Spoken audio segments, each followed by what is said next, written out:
بسم اللہ الرحمن الرحیم۔ پیارے ناظرین السلام علیکم۔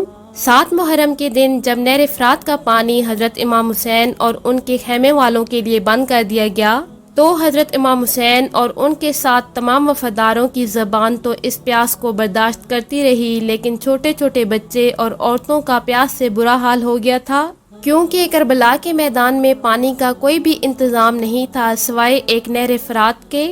لیکن اس نہر فرات پر بھی یزیدی سپاہیوں کا پہرا لگ گیا۔ عراق کی اس تپتی زمین پر بھوک اور پیاس کی شدت سے تمام خیمے والوں کی زندگی بے حال ہو گئی تھی۔ چھوٹے چھوٹے بچوں کا بھوک اور پیاس کی شدت سے ایسا حال تھا کہ بچے بے ہوش ہو جاتے تھے، اور جب بچے ہوش میں آتے تو پھر پانی پانی پکارا کرتے تھے، اور آخر کار اس بے قراری کے عالم میں 10 محرم کا دن آ گیا۔ حضرت امام حسین اور یزید کی فوج کے بیچ میں جنگ ہونا شروع ہو گئی۔ جہاں ایک طرف یزید کی ایک بہت بڑی فوج تھی، وہیں دوسری طرف حضرت امام حسین کے صرف 72 ساتھی تھے۔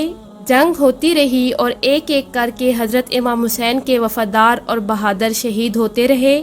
حالانکہ اب وقت آ چکا تھا ایک ایسے کم سن نوجوان کی شہادت کا جو کہ ہاشمی خاندان کا ایک مہکتا ہوا پھول تھا، جس کی خوبصورتی دیکھ کر چاند بھی شرما جاتا تھا، اور اس کی عمر مبارک 19 سال تھی، اور ان کا رشتہ امام عالی مقام کی صاحبزادی حضرت سکینہ سے ہو چکا تھا۔ حضرت حسن رضی اللہ تعالی عنہ کے فرزند حضرت امام قاسم حضرت امام حسین کی خدمت میں دست بستہ کھڑے ہیں اور راہ حق میں اپنی جان قربان کرنے کے لیے اجازت طلب کر رہے ہیں۔ حضرت امام حسن رضی اللہ تعالی عنہ نے فرمایا کہ بیٹا، تم میرے بھائی حسن کی یادگار ہو، یعنی تم میرے بھائی کی میرے پاس امانت ہو، تو میں کس طرح تمہیں تیروں سے چھلنی ہونے کی اور تلواروں سے کٹنے کی اجازت دے سکتا ہوں؟ حضرت امام قاسم نے عرض کیا کہ اے چچا جان، آپ مجھے اپنے اوپر قربان ہونے کی شہادت سے محروم نہ کیجیے، مجھے دشمنوں سے لڑنے کی اجازت ضرور دیجیے۔ جس طرح حضرت امام قاسم نے بہت اصرار کیا تو امام پاک نے روتے ہوئے انہیں اپنے سینے سے لگایا اور جنگ کے لیے میدان جنگ میں رخصت کر دیا۔ یزیدی فوج کے ایک سپاہی کا بیان ہے کہ جب حضرت قاسم میدان جنگ میں آئے کہ جیسے کوئی چاند کا ٹکڑا زمین پر نمودار ہو گیا ہو، اور ان کے جسم پر ذرا بھی نہیں تھی بلکہ وہ صرف ایک پیراہن پہنے ہوئے تھے۔ حضرت امام قاسم شوق شہادت کا جوش لیے میدان میں آئے اور یزیدی لشکر سے فرمایا، اے دین کے دشمنوں، میں قاسم بن حسن بن علی ہوں، تم جسے چاہتے ہو میرے مقابلے کے لیے بھیج دو۔ عمرو بن سعد نے ملک شام کے ایک نامی گرامی پہلوان جس کا نام ارزق تھا اس سے کہا کہ اس کے مقابلے میں جاؤ، لیکن اس پہلوان نے حضرت قاسم سے مقابلہ کرنے سے انکار کر دیا اور کہا کہ بچے کے مقابلے میں جانا میری توہین ہے۔ ابن سعد نے کہا کہ تم اسے بچہ نہ سمجھو، یہ حسن کا بیٹا ہے اور فاتح خیبر کا پوتا ہے، اس کا مقابلہ کرنا آسان نہیں ہے۔ پہلوان نے کہا کہ میں اس بچے کے مقابلے میں ہرگز نہیں جا سکتا، البتہ میرے 4 بیٹے یہاں پر موجود ہیں، میں ان میں سے ایک بیٹے کو اس کے مقابلے کے لیے بھیج دیتا ہوں۔ وہ اٹھا اور کہنے لگا کہ میرا بیٹا 1 منٹ میں اس کا سر کاٹ کر لے آئے گا۔ اس نے اپنے بیٹے کی طرف اشارہ کیا۔ ارزق کا بڑا بیٹا زہر میں بجھی ہوئی قیمتی تلوار ہاتھ میں تھامے اور بادل کی طرح گرجتا ہوا میدان میں آیا۔ میدان میں پہنچتے ہی اس نے حضرت قاسم پر حملہ کر دیا۔ حضرت امام قاسم نے اس کے وار سے بچ کر ایسا وار کیا کہ اس کے ہاتھ سے تلوار گر گئی۔ آپ نے لپک کر وہ تلوار اٹھائی اور اس کے سر پر ایسی ماری کہ وہ وہیں ڈھیر ہو گیا۔ ارزق کا دوسرا بیٹا اپنے بھائی کو خاک و خون میں تڑپتا دیکھ کر میدان جنگ میں آ گیا۔ حضرت امام قاسم نے پہلے ہی وار میں اسے جہنم رسید کر دیا۔ اب تیسرا بھائی غیظ و غضب میں بھرا ہوا آگے بڑھا اور حضرت امام قاسم کو گالیاں دینے لگا۔ آپ نے فرمایا کہ ہم گالیوں کا جواب گالیوں سے نہیں دیتے، یہ اہل بیت اور نبوت کی شان کے خلاف ہے، البتہ میں تجھے تیرے بھائیوں کے پاس ابھی جہنم میں پہنچا دیتا ہوں۔ یہ کہتے ہی آپ نے اس پر ایسا وار کیا کہ اس کے جسم کے 2 ٹکڑے ہو گئے۔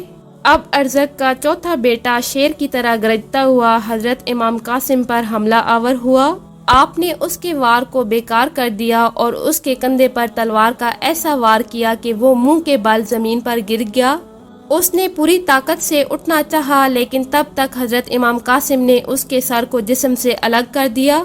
ہاشمی خاندان کے ایک بہادر نے چند منٹوں میں ارزق کے 4 بیٹوں کو جہنم رسید کر دیا۔ اور ارزق کے سارے غرور کو خاک میں ملا دیا، اور جب اس نے اپنے چاروں بیٹوں کو اپنی آنکھوں کے سامنے مرتا ہوا دیکھ لیا تو وہ پہلوان غصے سے کانپنے لگا، اور جن کے مقابلے میں وہ اپنی توہین سمجھتا تھا ان کے مقابلے کے لیے بے قرار ہو گیا۔ وہ ہاتھی کی طرح چنگاڑتا ہوا اور شیر کی طرح دہاڑتا ہوا میدان جنگ میں آ گیا۔ میدان جنگ میں آتے ہی اس نے حضرت امام قاسم کو للکارا اور کہنے لگا کہ اے لڑکے تیار ہو جاؤ، موت تمہارے سر پر آ کر کھڑی ہو گئی ہے۔ حضرت امام قاسم نے فرمایا کہ اے ارزق، تو اوروں کے لیے طاقت کا پہاڑ ہوگا، لیکن ابھی تو نے ہاشمی خاندان کے بہادروں کو نہیں دیکھا ہے۔ ہماری رگوں میں شیر خدا کا خون ہے، تو ہمارے نزدیک مکھی اور مچھر سے زیادہ کوئی حیثیت نہیں رکھتا۔ ارزق پہلوان یہ تانا سن کر اور بھی زیادہ آگ بگولا ہو گیا۔ اس نے فوراً حضرت قاسم پر نیچے سے حملہ کر دیا، لیکن حضرت امام قاسم نے اس کے وار کو بیکار کر دیا۔ پھر آپ نے بھی نیچے سے وار کیا جو خالی گیا۔ اس طرح دونوں طرف سے نیزہ بازی ہوتی رہی۔ پھر ارزق نے اپنی تلوار کھینچی تو آپ نے بھی تلوار نکال لی۔ جب ارزق نے حضرت امام قاسم کے ہاتھ میں اپنے بیٹے کی تلوار دیکھی تو وہ غصے میں آپے سے باہر ہو گیا۔ وہ حضرت امام قاسم پر حملہ کرنے والا تھا کہ آپ نے فرمایا، اے ارزق، ہم تو تجھے نہایت تجربہ کار اور بہادر سمجھتے تھے، لیکن تو نہایت اناڑی ہے، تو اپنے گھوڑے کی جین بھی کس نہیں سکتا۔ جیسے ہی اس نے یہ جملہ سنا اور وہ اپنے گھوڑے کی جین کو کسنے لگا تو اسی وقت آپ نے تلوار کا ایک ایسا بھرپور وار کیا کہ اس کا جسم دو ٹکڑے ہو کر زمین پر آ گیا۔ اس طرح ارزق جہنم واصل ہو گیا۔ حضرت امام قاسم ارزق کے گھوڑے پر سوار ہو کر خیمے کی طرف آ گئے اور خیمے میں آ کر حضرت امام حسین کی خدمت میں عرض کیا کہ اے چچا جان، اگر پینے کو تھوڑا سا پانی مل جائے تو ابھی ہم سب کو موت کے گھاٹ اتار دیں گے۔ امام عالی مقام نے فرمایا، بیٹا تھوڑی دیر صبر کرو، عنقریب تمہارے نانا جان حضرت محمد صلی اللہ علیہ وآلہ وسلم کے مبارک ہاتھوں سے تم جام کوثر پی کر سیراب ہو جاؤ گے۔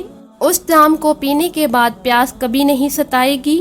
حضرت امام قاسم میدان جنگ کی طرف پلٹ پڑے۔ ابن سعد نے اپنی فوج سے کہا کہ اس نوجوان نے ہمارے کئی نوجوانوں کو مار گرایا ہے۔ حضرت امام قاسم نے ہمارے نامی گرامی نوجوانوں کو قتل کر دیا ہے۔ کوئی بھی تنہا اس کے مقابلے کے لیے نہ جائے، بلکہ اسے چاروں طرف گھیر کر اسے قتل کر دو۔